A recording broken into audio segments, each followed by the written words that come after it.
അപ്പോൾ നമ്മളുടെ മേമയുടെ പിറന്നാളാഘോഷമായിരുന്നു കേട്ടോ. ഒന്ന് ചെറിയ രീതിയിൽ ഞങ്ങളൊന്ന് ആഘോഷിച്ചു. അതിൻ്റെ മുന്നേ ആയിട്ട് നിവിൻ്റെയും നയനയുടെയും പിറന്നാൾ കഴിഞ്ഞു. അന്നൊന്നും ഞങ്ങൾ കേക്കൊന്നും മേടിച്ചില്ല. അപ്പോൾ അനിയത്തി പറഞ്ഞു നമുക്കൊരു കാര്യം ചെയ്യാം, മൂന്നാളുടെയും പേര് എഴുതിയിട്ട് ഒരു കേക്ക് മേടിക്കാം, അതിന് മൂന്നാളെയും കൊണ്ടും കട്ട് ചെയ്യിക്കാമെന്ന് പറഞ്ഞു. അപ്പോൾ എനിക്ക് അത് സന്തോഷമായി. കാരണം മേമയുടെ മാത്രം ആഘോഷിക്കുമ്പോൾ കുട്ടികൾക്കൊരു വിഷമം തോന്നണ്ട എന്ന് വിചാരിച്ചിട്ട് അന്ന് അങ്ങനെ ചെയ്യാമെന്ന് പറഞ്ഞു. കേക്കൊക്കെ കണ്ടു കഴിഞ്ഞപ്പോൾ മേമയ്ക്ക് ഭയങ്കര സന്തോഷമായിട്ടോ. അവൾ വളരെ ഹാപ്പിയാണ്. എനിക്കതാണ് വേണ്ടത്. അവളിങ്ങനെ സന്തോഷമായിട്ടിരിക്കണം. അവൾക്ക് സങ്കടം ഉണ്ടായിരുന്നു മനസ്സിൽ. അപ്പോൾ എൻ്റെ കുട്ടി കുറച്ച് പൈസ ഇട്ടെന്ന് വെച്ചാൽ അവൾക്ക് കേക്ക് മേടിച്ച് കൊടുക്കണം, മറക്കരുത് എന്ന് പറഞ്ഞിട്ട് കേക്ക് അങ്ങനെയാണ് ഞാൻ പോയി കേക്ക് ലീനേനെ കൊണ്ട് മേടിപ്പിച്ചത് കേട്ടോ. അവൾ കടയിൽ പോയതാണ്. അപ്പോൾ അങ്ങനെ അവൾക്ക് ഒരു കേക്ക് വാങ്ങിച്ചുകൊണ്ട് വന്നു. ഹാപ്പിയാണ് അവൾ, വളരെ സന്തോഷമാണ്. അതിലും വലിയ ഒരു സർപ്രൈസ് കിട്ടിയതെന്താ വെച്ചാൽ ലീന എന്നൊരു മന്തി റൈസ് ഉണ്ടാക്കി. കാരണം ലീനയുടെ മോള് കണ്ണൂരിൽ നിന്ന് വന്നിരുന്നു. അവൾ പെട്ടെന്ന് ഉള്ള വരവായിരുന്നു. അപ്പോൾ മേമയുടെ പിറന്നാളും കൂടി. അപ്പോൾ ഇത് ഞങ്ങളാരും പ്രതീക്ഷിച്ചില്ലായിരുന്നു. ഒരു മന്തി റൈസ് ഉണ്ടാക്കിയായിരുന്നു ആൾ. നല്ല രസമുണ്ടായിരുന്നു കേട്ടോ മന്തി. അപ്പോൾ മുത്തും വളരെ ഹാപ്പി, വണ്ടറടിച്ചു പോയി. കാരണം അവൾ ഇത് പ്രതീക്ഷിച്ചിട്ടില്ല.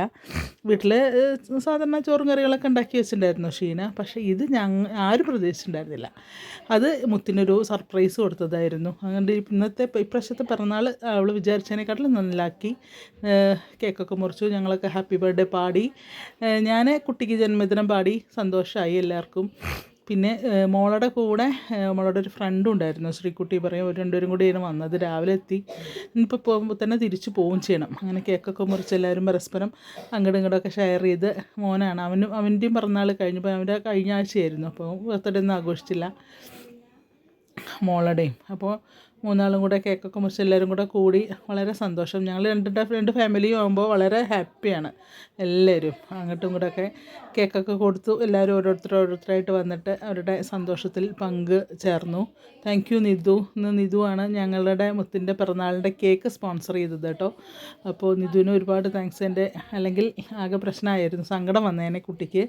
അപ്പോൾ നിധുവിൻ്റെ ഭാഗ്യമാണ് ഇന്നത്തെ കേക്ക്. അപ്പോൾ താങ്ക് യു. അപ്പോൾ അവളെ ഒരുപാട് പേര് അവളുടെ പിറന്നാളായിട്ട് വിഷ് ചെയ്തിട്ടുണ്ട്. ഒത്തിരി പേര് എനിക്ക് മെസ്സേജ് അയച്ചിട്ടുണ്ടായിരുന്നു, ചിലർ വിളിച്ചിട്ടുണ്ടായിരുന്നു.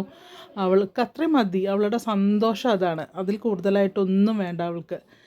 കാരണം ഇപ്പം അമ്മ പോയിട്ട് പിന്നെ ഇപ്പോഴാണ് ഒരു ബർത്ത്ഡേ ആഘോഷിക്കുന്നത് ഞങ്ങൾ. അപ്പോൾ ഒരു ഇതും കൊണ്ട് എല്ലാം കൂടെ ഭംഗിയാക്കി. അങ്ങനെ ജയനും വന്നു, അവനും കൊടുക്കുകയാണ് പെങ്ങളൂട്ടിക്ക്. അവൻ്റെ താഴെയാണ് അവൾ. അപ്പോൾ അവനും കേക്ക് കൊടുക്കുക. അവന് സമയത്തെത്തി ഭക്ഷണം കഴിക്കാൻ വേണ്ടിയിട്ട്. അപ്പോൾ കേക്കൊക്കെ മുറിച്ച് എല്ലാവരും കൂടെ ഹാപ്പി ആയി എന്നുണ്ടോ. അതൊന്നും ആരും പറഞ്ഞു കൊടുത്തല്ല കേട്ടോ, അത് അവൾക്ക് തോന്നുന്ന കാര്യമാണ്.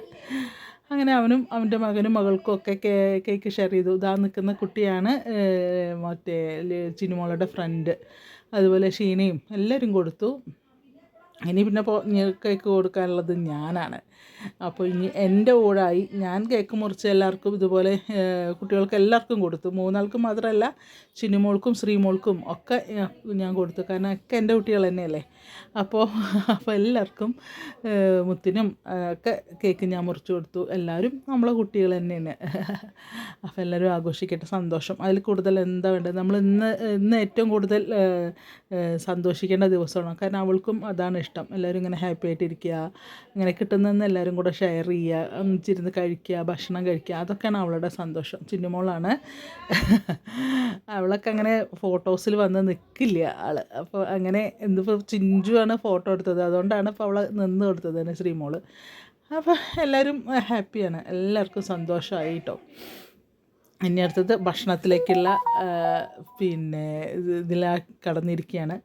അപ്പോൾ ഭക്ഷണം എല്ലാവരും കഴിച്ചു. മന്തി റൈസും മയോണൈസൊക്കെ ലീന അവിടെ തന്നെ ഉണ്ടാക്കി, മുട്ട വേവിച്ചിട്ടൊക്കെ മയോണൈസൊക്കെ ഉണ്ടാക്കി. അതാകുമ്പോൾ നമുക്ക് ധൈര്യമായിട്ട് കഴിക്കാമല്ലോ. അപ്പോൾ അവൾ തന്നെയാണ് എല്ലാം ചെയ്തത്. അവൾ നല്ല അസലായിട്ട് കുക്ക് ചെയ്യും കേട്ടോ എൻ്റെ അനിയത്തി. അപ്പോൾ അതെ ഓരോരുത്തരായിട്ട് കഴിച്ചുകൊണ്ടിരിക്കുകയാണ്. ഫുഡ് ചൂടാണ്, അപ്പോൾ ചൂടോടെയാണ്. ശരിക്കും തണുത്തിട്ട് വേണം കഴിക്കാൻ. പക്ഷേ അവൾ എല്ലാവരും മക്കൾക്ക് പോകേണ്ടത് തന്നെ പെട്ടെന്ന് പിന്നെ ഫുഡ് വിളമ്പിയതാണ്. കണ്ടോ, അതിൻ്റെ ഇടയ്ക്ക് എനിക്ക് വിളമ്പി വെച്ചത് എല്ലാ ചിക്കനൊക്കെ എൻ്റെ അനിയൻ അടിച്ചുകൊണ്ട് പോകുന്നുണ്ട് കേട്ടോ. അപ്പോൾ പിന്നെ അടിച്ചുകൊണ്ട് പോകുന്നുണ്ട്. അപ്പോൾ അത് അവനും ഞാനും കൂടെ ഒരു ചെറിയൊരു തമാശയ്ക്ക് കേട്ടോ, ഒരു സ്റ്റണ്ട് പോലെ നടത്തി. അവസാനം അവൻ തന്നെ ജയിച്ചു, എൻ്റെ ചിക്കനൊക്കെ കൊണ്ടുപോയി. അവനും ഭയങ്കര ഇഷ്ടമാണ് ഭക്ഷണം കഴിക്കാൻ. അപ്പോൾ അങ്ങനെയൊക്കെയാണ് ഇന്നത്തെ എൻ്റെ മുത്തിൻ്റെ പിറന്നാൾ അടിപൊളിയായിട്ട് ആഘോഷിച്ചത് ഞങ്ങൾ. അപ്പോൾ അവളുടെ സന്തോഷം, അതിൽ കൂടുതലായിട്ടൊന്നുമില്ല. ഞാനും വളരെ ഹാപ്പിയാണ്. അപ്പോൾ എല്ലാവർക്കും ഒന്നുകൂടെ താങ്ക്സ് പറയുകയാണ് കേട്ടോ. നമ്മളുടെ ഇന്നത്തെ ദിവസം ധന്യമാക്കി തന്ന എല്ലാവർക്കും നന്ദി. Thank you.